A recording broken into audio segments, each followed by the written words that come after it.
La ville d'Antsirabe, c'est une ville accueillante et très chaleureuse. Avec sa belle avenue, on a aussi des beaux bâtiments d'architecture coloniale. Bonjour à toutes et à tous et bienvenue dans la ville d'eau, baptisée puisqu'avec ses centres thermaux, on a aussi l'eau de Vichy Malaga, ce qu'on appelle localement le Ranouvis. À travers cette émission, je vous ferai visiter les bâtiments architecturaux et tout ce qui est merveille d'Antsirabe. Sans vous faire attendre, Canal Austral, c'est parti! Le beau circuit que je vous ai choisi pour aujourd'hui, c'est un circuit qui part ici juste devant la gare d'Antsirabe jusqu'à l'hôtel de terme, donc via l'avenue de l'Indépendance. On va faire une petite halte aussi face aux deux stèles commémoratives de l'acquisition de l'indépendance de Madagascar juste derrière nous. C'est une gare dessinée et construite par les Français sous l'époque coloniale, c'est-à-dire entre 1896 à 1960, on avait des vestiges qui ont marqué le passé mystérieux de Madagascar. Donc pendant 64 ans, on a connu les routes, on a connu des ponts, mais bien également des lignes ferroviaires. Ici, c'est une construction qui a commencé en 1917 jusqu'en 1923. Donc, c'était la date de la première ouverture de la ligne de Antananarivo-Antsirabe. Là maintenant, la gare ferroviaire d'Antsirabe fut récemment reconstruite et rénovée, mais pour le moment, on n'en a plus dans ces un building qu'on n'utilise plus, donc il n'y a plus la liaison reliant la capitale de Madagascar, la ville des Milles, pour la ville d'eau.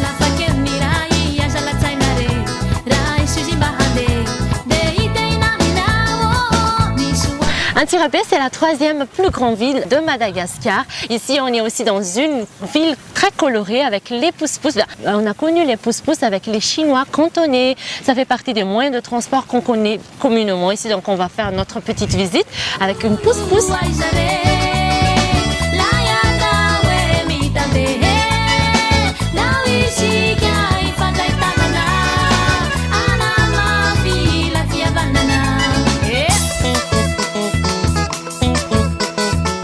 Comme toutes les grandes villes, partout à Madagascar, on a la place de l'indépendance. Ici, on est juste en face des deux stèles qu'on a érigées à la commémoration de la naissance de l'indépendance de Madagascar, qui a vu le jour le 26 juin 1960. Donc, juste derrière nous, à notre droite, on a la stèle ronde avec l'indépendance Fahalevatena et surtout l'hymne national qui est intitulé comme Rita Ninjazanei Malalao. Mais sinon, juste à sa gauche, on a la grande stèle qui mentionne les 18 groupes ethniques qui figurent Madagascar. Donc, quand on parle de tradition, on ne peut pas manquer l'explication des 18 groupes ethniques qui figurent la grande île, avec la tête de zébu, bien sûr, puisque à Madagascar, c'est notre animal sacré, le zébu.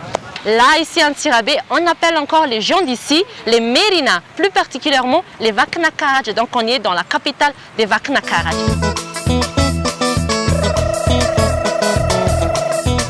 Quand vous passez aussi à Antsirabe, vous allez vous régaler des beaux fromages, des très bons fromages, des yaourts, tout ce qui est produit de laitage, puisqu'on peut compter quelques industries laitières ici, comme le Tico, le Socolé. Là, le monsieur, il a fait aussi des fromages. Donc, on a des fromages avec de la fabrication artisanale. Donc, ici, on a beaucoup de vaches laitières.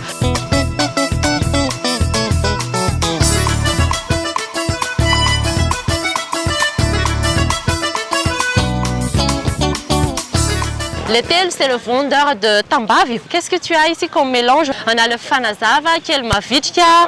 Quoi aussi? Fakatsilu. Voilà. C'est une sorte de tisane, toutes des plantes exotiques à Madagascar, mais pour résister au travail dur dans la vie quotidienne, comme les messieurs là, on va les servir, non?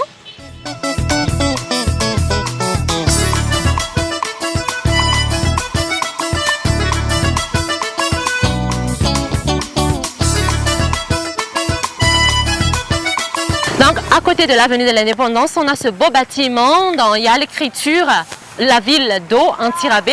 Ça, c'est prouvé par l'existence des centres thermaux pour le fait que c'est une ville volcanique, mais bien également, on a aussi l'eau de Vichy Malaga sous le Ranouvis.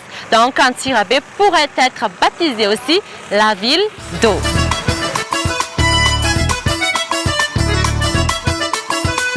Pour un souvenir souvenir immortel quand vous passez Antsirabe. N'oubliez pas de s'aventurer avec les pousse-pousse, puisque vous pouvez faire une petite balade, pas seulement à pied, mais bien également avec les pousse-pousse colorés, là qui vous fera voyager et découvrir tous les bâtiments coloniaux et tout ce qui est à savoir à Antsirabe.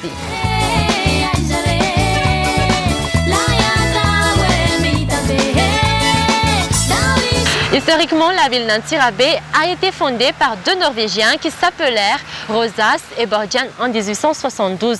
Ils sont attirés par la fraîcheur de l'endroit puisque Antsirabe, il ne faut pas l'oublier, ça fait partie des deux zones la plus fraîches de Madagascar. À part ici, donc, on a aussi un bateau-lampe. Mais même sous l'époque coloniale, ce fut l'endroit de villégiature pour les Français. Et même jusqu'à maintenant, on a des beaux endroits pour se poser. Comme ici, on est dans un parc en face de l'hôtel de Tarma qui fait 4 hectares avec des parcs d'attractions, pas seulement pour les enfants, mais bien également un lieu de rencontre pour les jeunes.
Et pour finir notre belle aventure pour la visite d'Antsirabe, là maintenant ici on est juste en face de l'hôtel des Thermes, un des plus beaux hôtels, daté de 1896 du coup, donc c'était juste au début de l'époque coloniale avec l'architecture européenne, avec des mélanges, qu'on a une architecture symétrique, donc c'est un long bâtiment qui fait sa réputation avec le fait que le roi du Maroc qui s'appelait Mohamed V, vers les années 50, il fut exilé, donc c'était ici sa résidence. Juste pour information, en 2016, nous on a accueilli le 16e sommet de la francophonie. C'était ici à Antsirabe. Le petit-fils de roi Mohamed V, il est passé ici pour laisser aussi sa signature en tant que l'ancienne résidence de son grand-père. Il est venu aussi visiter les Antsirabéens et a construit un hôpital pour la localité.